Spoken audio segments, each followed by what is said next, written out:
Buongiorno cari amici, ben ritrovati in questo spazio in mia compagnia. Vediamo le previsioni per questo giovedì 26 marzo 2020 e cosa possiamo aspettarci dalle costellazioni in questo giorno. Prima però di cominciare a parlare appunto degli influssi giornalieri, vi invito, se ancora non lo avete fatto, ad iscrivervi al mio canale YouTube e vi invito ovviamente anche ad iscrivervi al canale YouTube del Marietto Veneziano. Grazie. Vediamo dunque cosa ci riserva questa giornata, che è dominata da Giove, pertanto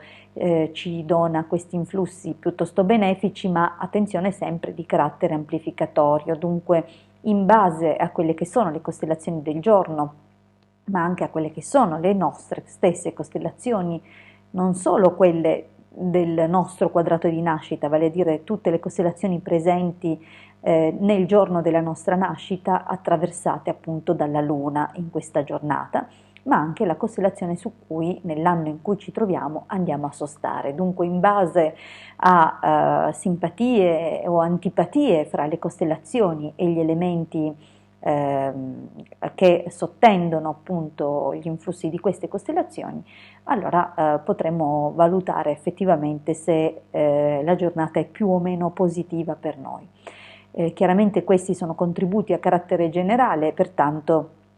vanno intesi come potenziale che appunto poi ciascuno di noi esprime in modo del tutto personale. La giornata, come ho detto, ha questo influsso di Giove e collabora, diciamo così, con la costellazione Scorpione e in opposizione troviamo Leone. Una giornata molto attiva, diciamo che Giove porta in effetti occultamente i valori di Pesci e di Sagittario, entrambi molto positivi nei confronti delle due costellazioni che per prime vengono attraversate dalla Luna in questa giornata, vale a dire che collaborano positivamente perché Pesci dialoga favorevolmente con Scorpione e Sagittario con il Leone in seconda posizione. Dunque, sebbene poi i due elementi tra la prima e la seconda costellazione attraversata dalla Luna oggi non ci sia una grande simpatia, scusate, perché comunque ci troviamo acqua e fuoco, però abbiamo questo valore rafforzativo di Giove. Cosa possiamo aspettarci? Possiamo aspettarci quasi certamente un'intensità, soprattutto per quanto riguarda le questioni emotive, ma anche le relazioni sentimentali che abbiamo in corso, che possono vivere un rinnovato slancio di natura fisica. Capite a me? Dunque, magari fra 9 mesi ci sarà un'impennata di nascite, però devo dire che è una giornata sicuramente viva sotto questo aspetto. Possiamo anche dire comunque che per certi versi gli influssi del giorno potranno portare in noi alcuni caratteri di nervosismo e soprattutto le costellazioni in chiusura, le ultime tre, Ariete, Bilancia e Cancro, parlano sicuramente di una certa vulnerabilità rispetto all'emotività che può appunto generare dei colpi di testa o comunque dei contrasti, dei momenti impegnativi, diciamo così, nell'ambito della coppia, ma comunque nell'arco di tutte quelle che sono le incombenze di questa giornata. In particolare Scorpione e Leone comunque parla di qualcosa di forte, sono due costellazioni di terzo gruppo, dunque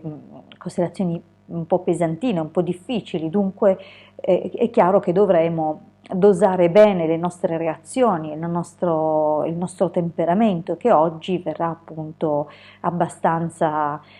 messo alla prova da queste due costellazioni che parlano anche di opposizione a certe forze intese come l'ordine costituito o comunque le impalcature dello Stato o le persone appunto collegate a figure di ruolo e di spicco. Dunque è possibile che oggi si percepiscano maggiormente delle forze contrastanti e probabilmente è una giornata che può metterci davanti a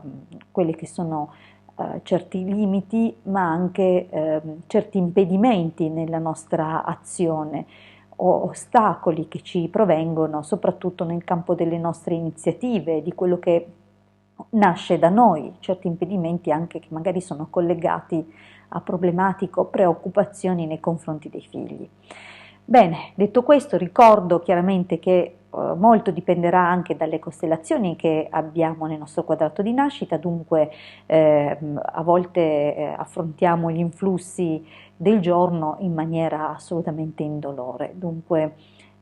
stiamo a vedere comunque in che termini, in che modalità, in che misura si manifesteranno per noi. Io vi ricordo dunque, prima di salutarvi, che se ancora non l'avete fatto mi farebbe piacere vi iscriveste al mio canale YouTube e se ancora non l'avete fatto vi chiedo di iscrivervi anche al canale YouTube del Marietto Veneziano. Grazie per la vostra attenzione, noi ci ritroviamo con le previsioni per il venerdì 27 marzo 2020, sempre qui su questo canale alla stessa ora. A presto!